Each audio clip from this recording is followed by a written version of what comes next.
Bienvenidos. Hoy os narraré como siempre una historia escalofriante. Colócate unos audífonos y relájate escuchando la narración. Coméntanos desde dónde nos ves y a qué hora. No olvides seguirnos y darnos un like para ayudarnos a seguir creando más contenido como este. Comencemos con la narración. La cinta que susurra horrores.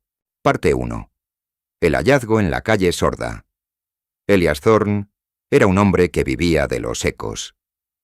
Como restaurador de sonido analógico, su mundo se limitaba a limpiar el siseo de cintas magnetofónicas devoradas por el moho y devolver la voz a discos de vinilo rayados por el tiempo. Vivía en un apartamento que olía a ozono y café frío, rodeado de máquinas que pulsaban como corazones de hierro.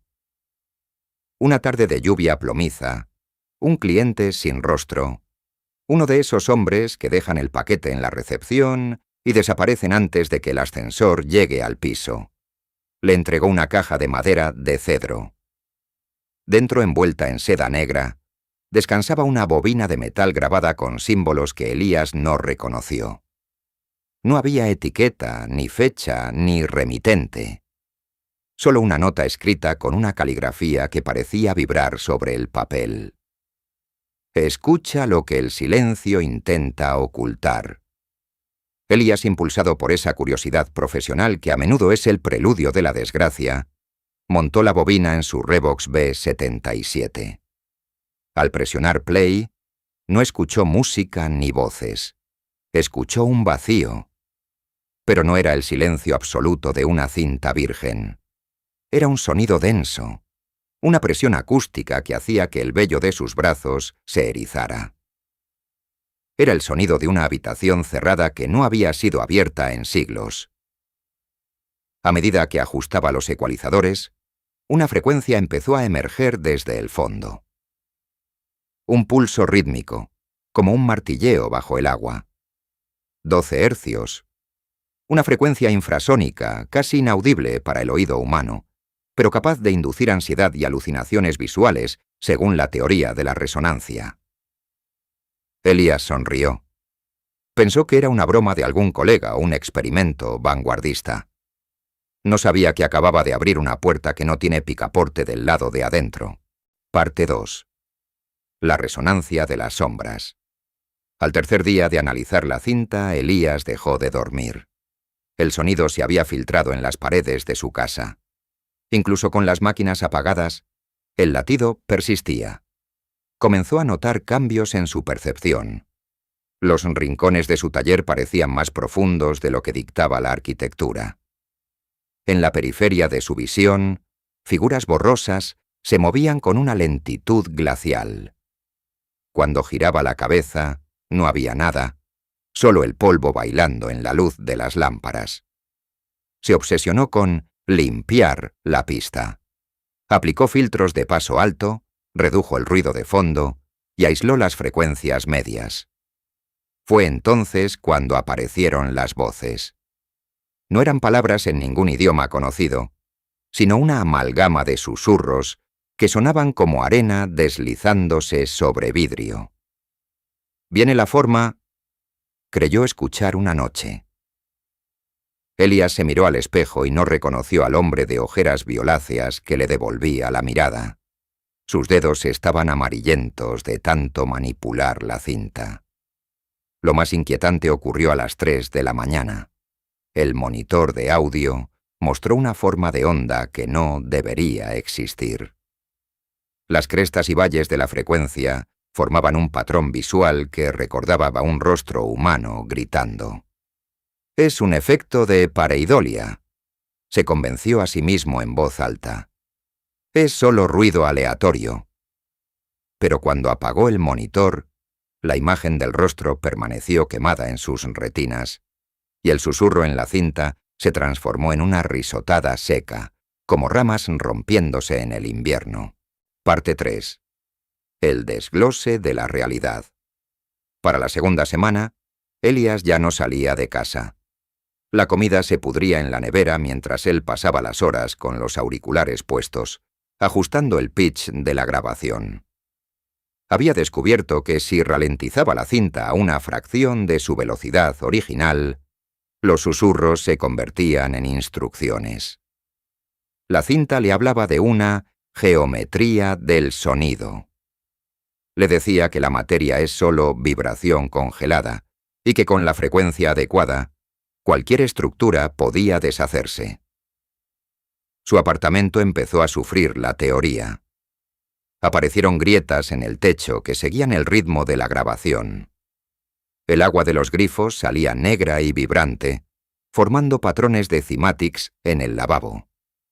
Elías ya no escuchaba la radio ni la televisión.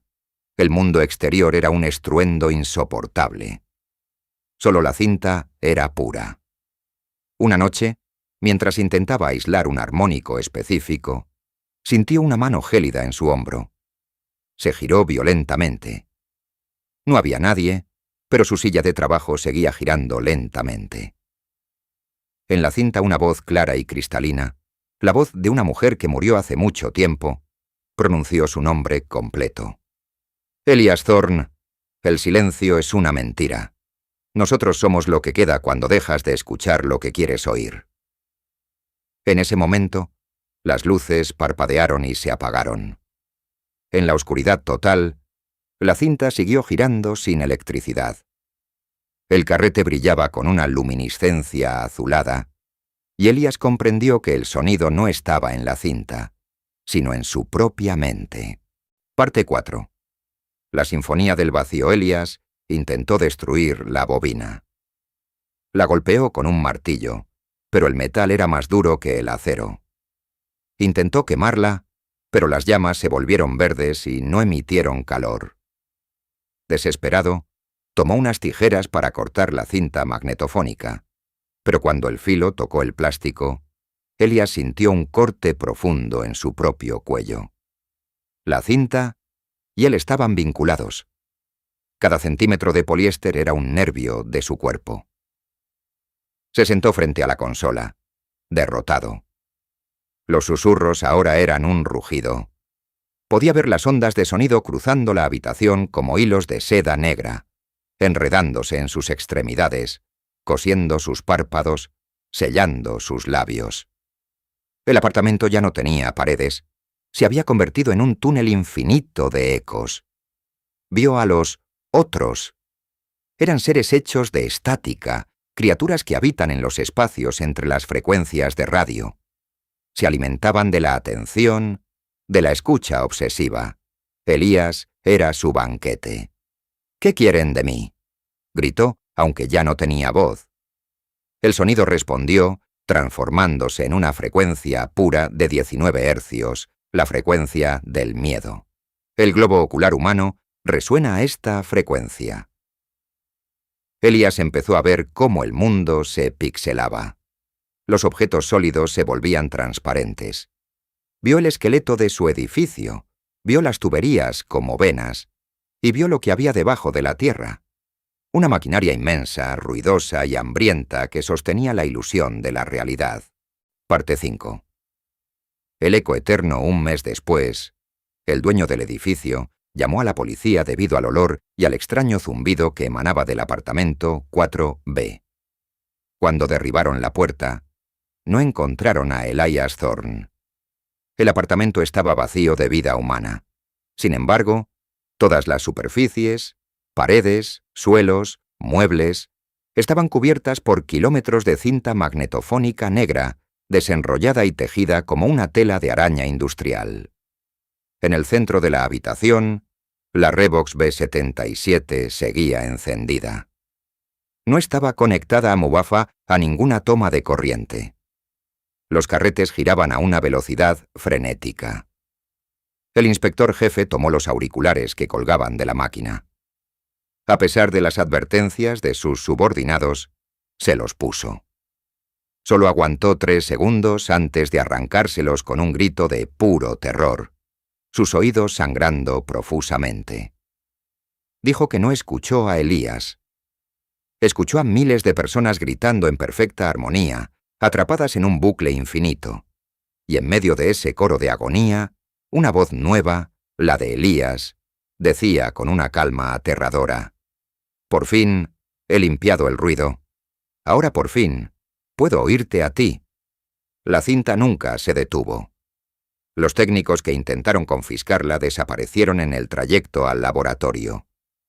Se dice que, si caminas por esa calle a las 3 de la mañana y hay suficiente silencio, puedes escuchar un leve latido bajo el pavimento. Un pulso de 12 hercios que te invita a prestar atención. Pero un consejo. Si escuchas que algo te susurra desde el siseo de una radio vieja o el zumbido de un cable eléctrico, no intentes descifrarlo. Algunas cosas se mantienen en el silencio por una muy buena razón, porque una vez que las escuchas, ellas también te escuchan a ti.